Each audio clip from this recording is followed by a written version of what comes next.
Vetëm pak ditë nga zgjedhjet e përgjithshme kuptohet që partitë dhe koalicionet kanë mundur të ndajnë gjithçka nga programi i tyre dhe jo vetëm, pasi kuptohet që në zgjedhje nuk garohet vetëm me program, por garohet shumë edhe me karizmën personale të secilit prej kandidatëve, e këtu përfshihet shumë edhe gjua e trupit, veshja e tyre, gjithë mesazhet që duan të përçojnë me paraqitjen që zgjedhin të kenë përgjatë ditëve të fushatës elektorale. Liderat që drejtojnë partitë dhe koalicionet e kësaj fushate, e këtij garimi që pritet të ndodhë me 11 maj, do t'i kemi në lupën e komentuesve profesionist. Si janë veshur përgjatë fushatës, qoftë burrat, qoftë gratë që garojnë, dhe nga ana tjetër mesazhet që kanë përcjell me veshjen e tyre, me yllin, me kapelen me numër, me një veshje që ka vite për shumë të cilën e mban, por që mund të mbetet prap simpatik. Gjithë detajet i komentojmë mbas prezantimit të insertit.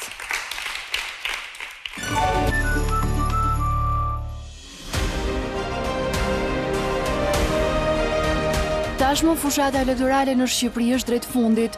Nga liderët e dy partive, Rama dhe Berisha, kandidatët e tyre dhe emrat e rinj në politik, dolën përpara popullit me stilin e tyre dhe kombinime jo të paqëllimshme.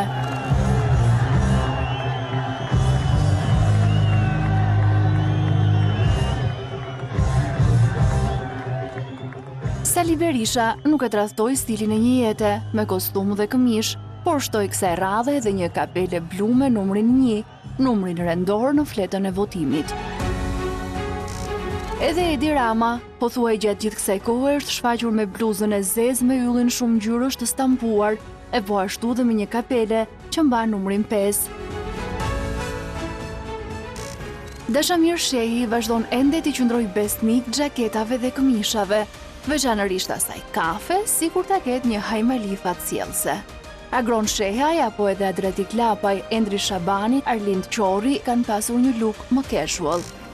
Nga ana tjetër, zonjat kandidate nuk kanë qenë kaq minimaliste, ngjyra dhe stile të ndryshme, nga të sheshtat dhe deri tek takat në takime me elektoratin, tualet dhe flok të rregulluar, por edhe nga ato që një kapje bisht thjesht u ka mjaftuar. Por sa e rëndësishme është veshja dhe simbolet për të përcjellë imazh të mirë përballë njerëzve. A e ka ajo fuqinë si fjala për të bërë për vete popullin?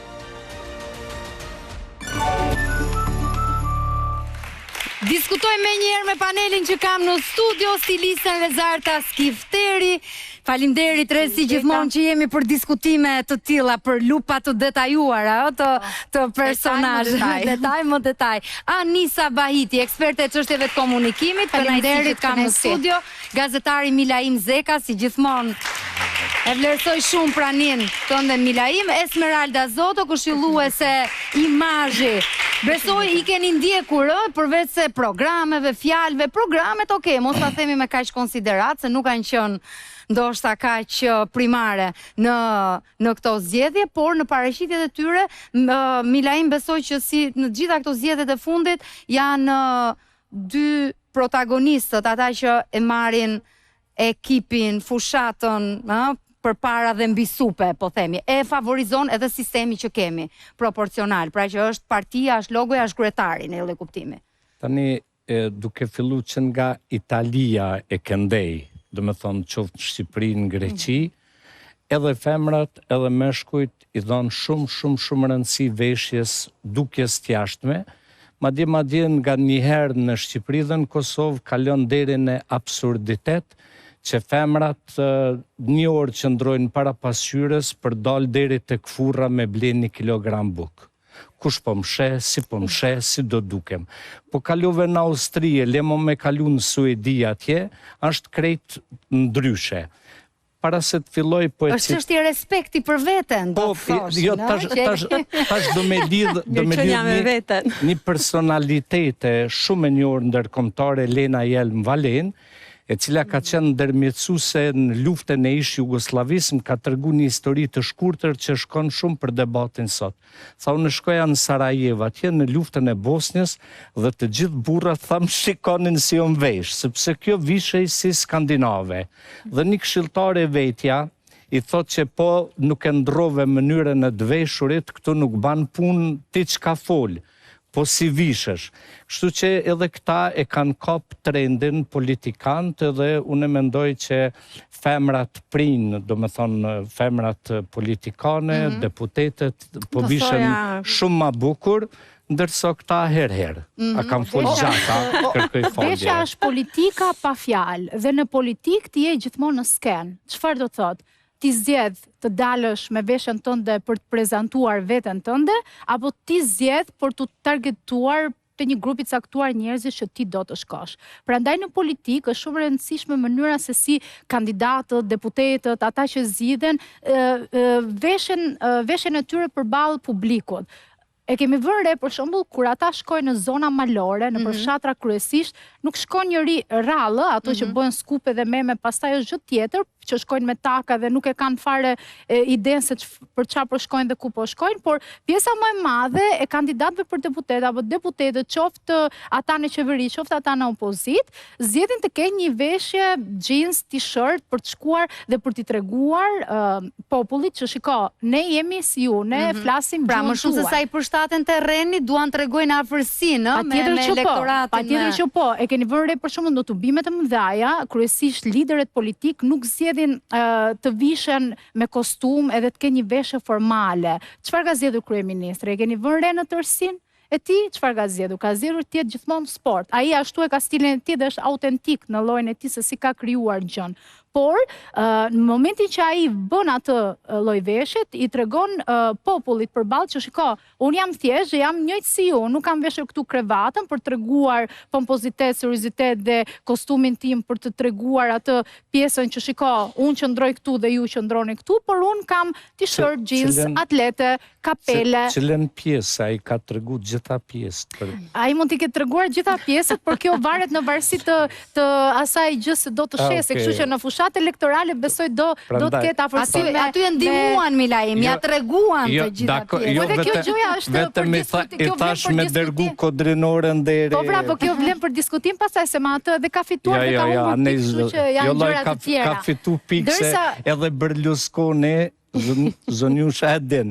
Edhe kur i dolën aferat Berlusconit, pikërisht pra këtë po them që ndonjëherë nuk është negative ajo pjesa që ndodh, por gjithsesi të mbetemi te çështja, mbetemi tek veshjet, tek veshja për a shef aftësia ime mja që orientu kësaj, shoh që stime ja që orientova komplet mendimin. Jo, nuk është e vërtetë. Më duket koherente dhe vendosur. Gjithsesi doja të shtoj edhe një gjë tjetër të fundit para se të kalojmë.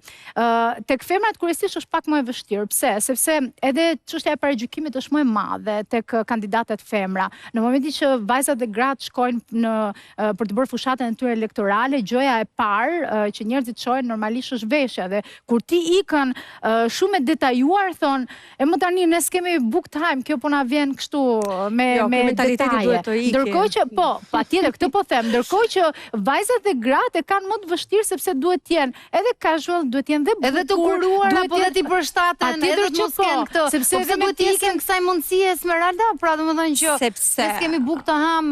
Patjetër, nëse do marrim për bazë që ne jemi drejt një zhvillimi, terma të tilla nuk duhet të shkojnë më për shtat, qoftë edhe rinis, qoftë politikës, qoftë ekonomisë. Shkojnë njerëzve që ata shkojnë bëjnë fushatën, patjetër që po. Edhe 20 vitet kalojnë, ata prap do ta thonë. Ne po themi që zhvillimin e sjellim ne dhe tek termat që zgjedhim, të komunikojmë dhe të flasim, dhe në anë të kësaj fushate elektorale do thoja që ka qenë një ndër fushatat paqësisht më të bukura ndër vite. Për mua, qoftë estetikisht, qoftë edhe nga liderat dhe nga zhurmat dhe nga pankartat, edhe nga posterat dhe nga flamujt, do thoya që kishte një lloj sharmi dhe një lloj estetike pak më ndryshe se fushatat e tjera.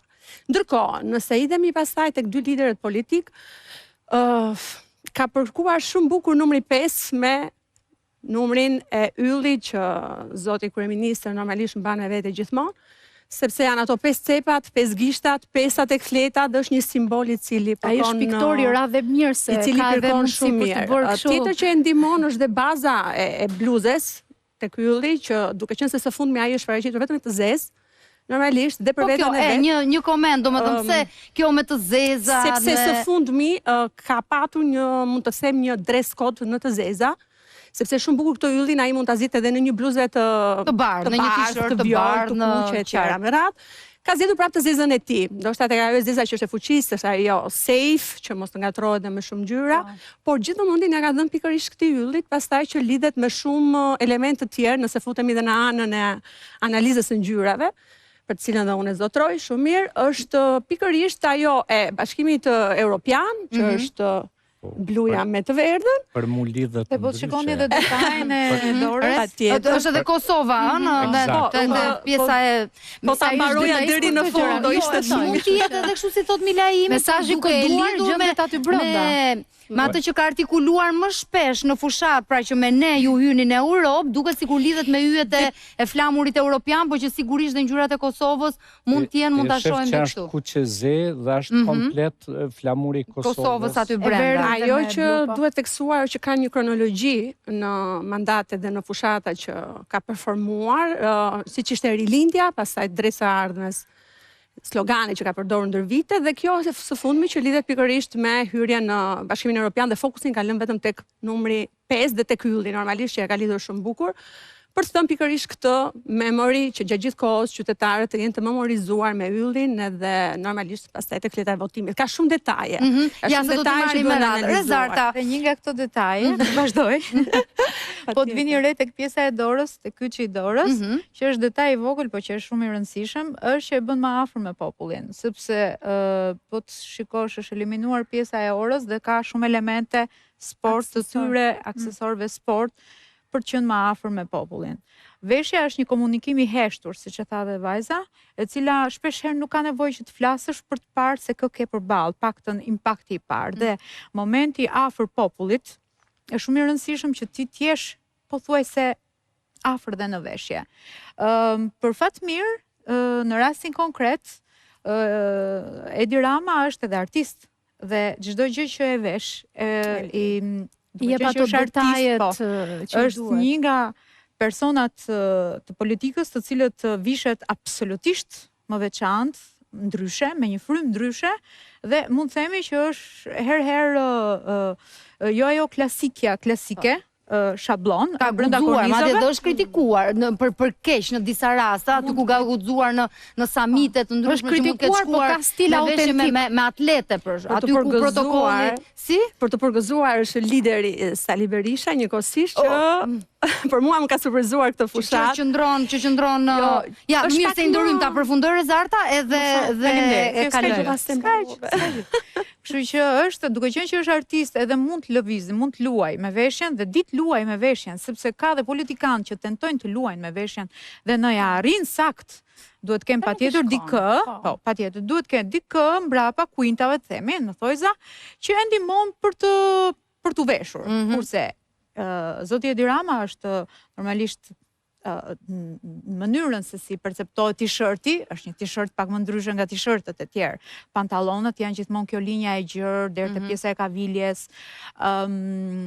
Pra, komunikimi afër me popullin është shumë i rëndësishëm dhe po të vësh re ajo kapelja, ndoshta është më autentike tek Edi Rama dhe ndoshta e huazuar më pas edhe nga pjesëtarët e tjerë që... Po pra, në vimësit kësaj që thotë Rezi, dua të shtoj diçka, se ç'a ndodh. Njerëzit e pëlqejnë shumë të qenurit autentik, të qenurit ti origjinal i veçantë dhe Edi Rama e ka këtë gjë.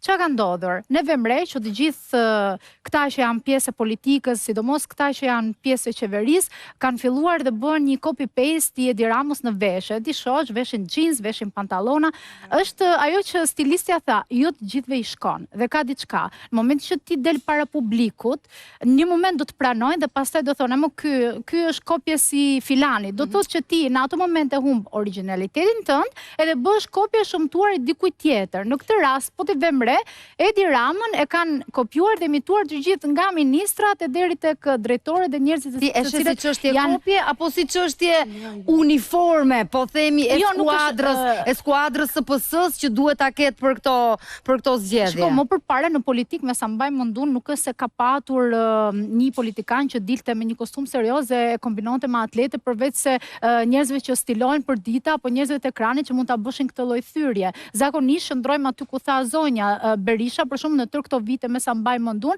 ka një veshje formale, kostum serioz, kollare, dhe unë në këto fushat nuk e di kush e ka këshilluar edhe sa afër Trumpit do duket që ka vënë atë kapelën ose që shkon edhe vendos. Mendoj që është dhe një mesazh jo verbal që ai përcjell, që rikthimi im është mesazhe jo verbale në komunikim që përcjellin besueshmëri të publikut. Po pse vendosja e kapelës është një mesazh pra që është në shenjë pranimi këto?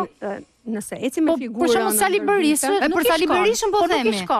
Sali Berisha gjithmonë në figurën e personave që e kanë parë tërë këto vite, kanë parë atë burrin që del me një kostum serioz, me një veshje formale. Jo, se dëgjoj, e ka thyer Berisha, domethënë kur do nuk ka krijuar një stil tjetër, ka qenë në 2005-ën për të riardhur më tej në pushtet, ka ardhur me një look më rinor, pra një paraqitje më rinore, ka qëndruar sërish me kravat, pikërisht për të thënë atë iden e një Berishe të ri. Kujtojmë atëherë frymën e re, afrimin e kopit pranë vete, pra gjithë figurat e reja që gjithsesi ka qëndruar të re komplet. Çfarë ka bërë? Ka qëndruar te 2005 dhe ka qenë neutrale, me këmish, me kollare, që edhe stil më i ri, po edhe si më thon, më njëri terrenit, që hyn vetë. Po ka qëndruar sërish në kodin e veshjes së tij, në ngjyrat neutrale, ja ku e kemi. Do të jetë me një zipër, me një her pas here e ka kthyer edhe gjatë kësaj fushate veshjen me këmish me kravat më sportiv realisht me mua në këtë fushat më ka pëlqyer goxha. Po, me kapelen që duket një hyrje fantastike, një moment fantastik ishte hyrja e tij me syze aviator që ishte një do thoja normalisht për zotin Berisha me syze stilin aviator të futesh në pjesën e hapjes të. To bëhen edhe për të bërë virale, sepse Berisha duhet i përshtatet trendit. Unë mendoj që mos e normale. Duke qenë që ne kemi Edi Ramën, i cili është përsëritën prapë tek e njëjta gjë, po më duhet ta përsëris për të kuptuar që të bëhet fjalë për një artist, dhe artistët guxojnë gjithmonë. Guxojnë dhe ja arrin në një farë mënyrë, arrin në mënyrë ai merr frym lirshëm, pra nuk e ka të sforcuar veshjen e qartë, sepse ai çdo gjë e ka në mënyrë natyrale. Gjykohet mirë apo gjykohet keq, ai është gjithmonë ndryshe dhe kjo gjë që sjell ndryshe është e bukur. Dhe mundësia e zgjeruar. Në këtë rast shikoj dhe Sali Berishën, i cili është sigurisht më ndryshe, sigurisht më sport, por ngelet në kornizat e klasikes të tij, gjë që unë edhe kur kam qenë në moshë të vogël, kur ka dalë Sala mbaj gjithmonë mend kollare me papion. Mos gabohem, me atë shamin, me shamin të xhaketa. Është gjithmonë e njëjtë. Domethënë figura që nuk domethënë nuk gabonte asnjëherë në çdo dalje të tij. Ja, edhe pse është me kapelen e Minatorit, ka një kod shumë thjesht në gjuhën e politikës edhe ndërmjet atij që del përpara popullit, është për t'i treguar që unë jam këtu me ju, për ju, me hallet tuaja. Jam një nga ju, po dhe kapela e Minatorit, çfarë bëri Barack Obama në fushatën e tij? Një nga gjërat më interesante dhe koduese, si themi, ishte ai gjithmonë sa dilte bënte fjalimet apo bënte një intervistë, e merrte këmishën e tij dhe e përthyen tek kështu lart. Çfarë do thotë kjo? Kjo do thotë që un jam njëjtë me ju, un jam si ju, un jam me popullin tim. Zelenski përdor çfarë ngjyre? Përdor ngjyrën e jeshile të errët, edhe ushtarake, që do thotë shumë afër popullit tim dhe me popullin tim, dhe nuk e ndron. Edhe ai është në luftë, pra, patjetër, edhe ajo është kod veshja që ai përdor. Angela Merkel ka përdorur gjithmonë rrobe të thjeshta, jo marka, dhe gjithmonë njihej për mënyrën se si ajo. Kjo është ajo që tha Milaimi në fillim pastaj. Këtu te ne e kam fjalën. Unë pjesën e markave. Etiketova dhe të përmenda disa prej tyre për të treguar që nëpërmjet veshjes që ata bëjnë, ata përçojnë edhe ato sinjale dhe kodet që duan ata të përçojnë në publik. Milaim Esmeralda. Jo, Esmeralda. Milaim nuk po të lë. Jo, nuk ka rëndësi se shpejt ju lutem mos ta djegim kohën kot. Kam parim me ndërhyj tjetrit kur e thot një mendim, por ti mund të kesh një hotel me 5 yje. Nëse klientelën e ke me një ylle, apo kupton, ai është krejt muhabet koti. Këta po i përshtaten elektoratit. ky Berisha në këtë rast ju ka përshtat minatorëve, as kujt tjetër. A kupton? Edi Rama e shef që pjesa dërmuese e këtij populli janë tallava. Do të thonë muzika tallava, mendimi tallava, fjalime tallava, vesha tallava. Sepse bie ta si gazetare, nuk mundet, ose po e marr veten si shembull, po guxoj me fol edhe në emrin e saj. Për mu lun shumë rol në emision, mënyra e mysafirit se si është vesh. Dhe në bazë të veshjes shpesh herë ose ngris standardin e pyetjeve ose uli. Dhe veshja ka shumë rëndësi, sidomos në fushata. Po, edhe po të ecim pastaj tek lideri, siç thamë, edhe për vizionin edhe për pjesën e shpërndarjes, ai ka zgjedhur edhe një taktik të thjeshtë, do thoja unë, si lider që është në frymën e grupit, që këtë yllin ta përdorin edhe gjinia femërore dhe ajo maskullore në ngjyra, në bluzet në mëngë të shkurtra, t-shirtet, e tjera, të jetë një simbol që të jetë i dukshëm kudo tek secili kandidat. Që është i rëndësishëm për të parë që jemi një frymë, jemi një familje. Por prap unë isha tek, që mos të kalojmë tek pjesa e femrave pastaj, po qëndrojmë pak tek meshkujt. Jo, mund të shkojmë aty, nëse mund të kemi edhe kandidatet femra nga krahu i PS-s, duke qenë se Esmeralda tha pra që, domethënë, edhe ato kanë atë yllin, t-shirtet, edhe po për shkak në rastin e zonjës Balluku, ka zgjedhur që ta ketë t-shirtin e kuq dhe jo të zi. Dallimi mes një t-shirti të zi tek një Zeza nuk preket, është e lider. Kjo është simbolika pra që Zeza i takon vetëm atij, apo është çështje se e kuqja patjetër është dhe femërore, është dhe e bukur dhe godet, nuk diskutohet. E kuqja tregon pasion edhe energji. Janë ngjyra e kuqe, përdoret gjithmonë për të treguar këtë. Dhe po ta shikosh tek logët e partive, sidomos partive të majta, e dominon e kuqja. Te logo bluja tregon stabilitet, qetësi, ndërsa partitë që janë të gjelbërta përdorin kryesisht ngjyrën e gjelbërt. Në këtë rast, zonjës Balluku për shembull, sigurisht duhet të theksojmë që veshja e politikanëve ndryshon shumë kur janë në pushtet dhe kur janë në opozit. Kur janë në pushtet, sigurisht që veshja është më e kuruar, edhe pse kemi detajin e bluzës që ka simbolin e logos fushatës, prap detajet e të qendrurit e kuruar nuk mungojnë në asnjë moment, qoftë zonjës Balluku me që e kemi përballë, qoftë edhe të kandidateve të tjera femra të qeverisë, sepse po t'i vesh re këta të opozitës bën pak kështu një gjumë me popullin. Veshen ato xhinset, atletët mundësisht i baltosin pak ato atletët që Josefina Topalli, do të thoshe diçka këtu Rezi? Jo, thjesht doja të shtoja Jorida Tabaku nga ana tjetër me një këmish, me mëngët thjesht një këmish, zonja të përveshura. Për shembull, pjesa e xhaketës është ajo që u përmend më përpara, pjesa e xhaketës. Aksesorët janë shumë të rëndësishëm, se aksesori tregon shumë për një person, dhe tek aksesorët ishin sërish litar, gjëra domethënë thjeshta, jo shumë të kushtueshme për Rez, edhe diçka, e di pse i përdorin aksesorët në gjuhën e komunikimit. Por jo shumë të kushtueshme nuk e dim. Pastaj, në gjuhën, domethënë me ato byzylyqet në pjesën e përcjelljes së mesazhit, diçka të lutem, në pjesën e përcjelljes mesazhe se u iniciova nga Rezi, detajet që përdorin kandidatët, kryesisht nëse marrin për shembull një gjë tradicionale, është për t'u afruar më shumë me popullin, një gjë ku diu, një detaj në bluzën e tyre vjen një xhublet ose një diçka tjetër, ose në dorë vendosin aksesor, të cilët kanë një mesazh të koduar në sensin për të treguar që shiko, kjo mua më lidh me Shqipërinë, ose ato byrzylykët e vegjël që vendosin me një detaj të një qëllimi të punuar, ose një gjë që një shall që mund ta vendosin kështu. Të gjitha këto janë detaje që përcjellin mesazhe në publik. Të gjitha këto janë të menduara, domethënë për